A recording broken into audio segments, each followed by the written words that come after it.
What's up, everybody? Liv here. Welcome back to the channel and thank you for joining me. So today we're going to talk about the Trijicon SRO, but before we do, I would like to thank Optics Planet for sending this over. Now, you guys know I've been working with Optics Planet for years now, all right? And you can use my code 32icon for 5% off your order. And if you haven't already, go check out their website. They have everything from targets, ammo, accessories, parts, you name it, they got it. All right, so check them out. And Optics Planet, thank you for sending this over. I've been waiting for like over a year to get this, but I'm glad I got it. I'm glad you got some in stock, so check them out if you haven't already. All right, so this is the Trijicon SRO. Oh, I don't even know how to hold this. Hold on, there we go. All right, I don't know if I can get this all in the screen, but this is the SRO, and it's a 2.5 MOA. And listen, I know I'm late to the game with the SRO, with the whole country being shut down. A lot of parts were not getting to different warehouses and different online sites, and not even in the stores. So I've been searching for this optic in stores here in Connecticut. I've been going online. I haven't seen anything for well over a year, and then finally Optics Planet got it. So I was happy that they got it, and I was able to pick it up.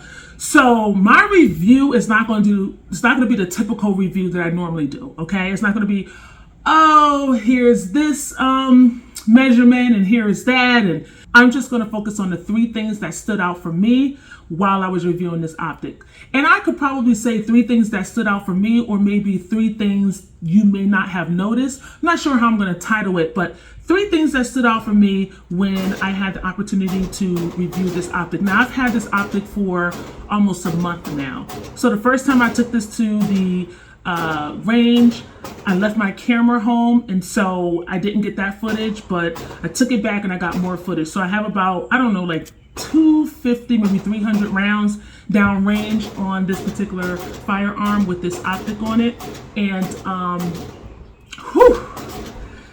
just gonna let you know, I loved it. So without further ado, let's get into it. And by the way, this is a new camera, so I'm not sure how it's showing up. This is the Galaxy S22 Ultra. So hopefully it shows up pretty good. I don't have any issues with it, but we're gonna get into it. All right, so three things that I've noticed that was pertinent to me while reviewing this optic. It's not in any particular order, but the first thing I noticed is that I believe that this optic is ideal for larger firearms. I mean, look how big this is. This is the Staccato P, and that's the large frame Staccato. And I think the optic works well for this firearm. So the firearm is unloaded. I have to get used to saying that again at the beginning of the video because I haven't been on camera for some time now. But the firearm is unloaded, and I feel like with this being such a big firearm and the optic being as big, it just works on a larger slide. Okay, it's more room to maneuver. It's a bigger profile. Okay, you have a lot to work with. And so because of the bigger profile and the longer slide, even though the footprint is the same, you have this protruding like face out here that it's just a larger profile. So I think having a longer slide works well with that. And I've had the RMR on a large slide like this. I believe it was the Glock 17. And in comparison to this, the RMR on the Glock 17 slide looked smaller. It just looked like it was undersized. Obviously it's smaller because this profile is bigger, but it just looked undersized. But then when they made the SRO, I'm like, oh, it fits well. And I know the SRO is more for pistols and supposed to be ideal for that. I just think on a larger slide, it fits really well. Number two, the other thing that I noticed is that the SRO is great for competition.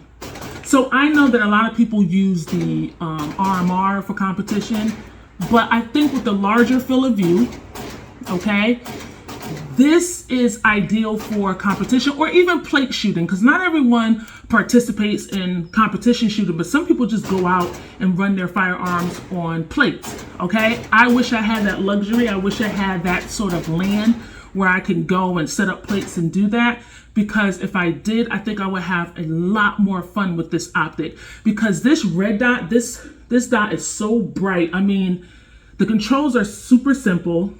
If you don't know already, the battery is up here. So you just, if you want to change the battery, see where that X is? You just unscrew that and change the battery. But this is just easy to manipulate. It's a larger field of view. I mean, it's solid. It's almost a no-brainer. So I think this would be more ideal for competition shooting and plate shooting. And that brings me into my last point, which is I don't think is necessarily ideal for a compact pistol when you want to carry it, or for EDC. I believe that the optic is a little too big, okay? So for example, this is the Staccato C, okay? This is the Delta Point Pro on here. And if you notice, that Delta Point Pro is actually pretty nice, right? It's not too big, it's not too bulky. I'm gonna show you from different angles, okay? It's the right size. I think if you were to put the SRO on this compact frame, and I think this is a little bit bigger than a Glock, but if you were to put it on a typical compact frame like a Glock or an MMP or a CZ P10C, something like that, it'd just be too bulky. Some people have mentioned that the SRO has some issues on the C2 because the SRO, I guess when they were firing, Ejections was slapping the profile of the SRO. And so the bullets or the shell wasn't completely ejecting from the chamber on the C2. Now, after further research, I realized that the person who said that was using like reloads. So it could have been an issue with the amount of pressure that was in the projectile. I'm not sure. But it does leave the question that, hey, you know, are there issues with the SRO being on a smaller compact frame and that profile protruding over the chamber like that? Sorry, I flicked the light. I'm not sure. I haven't had any issues with the ejections on this firearm at all. And obviously not on this one either. So I'm not sure. But again, I still think that the SRO is pretty big. It's pretty big to have on a carry gun.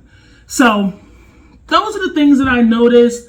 I could be wrong, but you guys let me know. The last thing I would add is this. If Trijicon could somehow figure out a way to close up the rear of this, like the other enclosed optics on the market, if they could somehow like square this off and bring it down so that it has an enclosed emitter. I don't know how, but I think they'll be well on their way, because number one, they are the standard in the firearm industry when it comes to optics. But now with all these enclosed emitters, people are looking for that, because you don't have to, you know, dig in and, you know, clean this out when all that carbon gets built up on it. You don't have to do all that. You can just simply wipe it off and keep it moving. So if they can figure it out, I think they'll have a winner. But again, the three things I noticed is that number one, I think this optic is ideal for longer barrels. Number two, it's ideal for competition shooting as well as plate shooting. And number three, even though it was made to carry, I don't know how ideal it is for it to be used on more of a compact frame. I could be wrong. These are things that I noticed, but you guys let me know. I'd love to hear what you have to say. Maybe I'm off my rocker, I'm not sure. But either way, if you get a chance, go to Optics Planet, check them out, use my code 32icon for 5% off your order. And Optics Planet, thank you for sending this over. Like, subscribe, share if you haven't already, and I think that's all right? So be well, treat one another with kindness, and I'll see you in the next video. Thanks.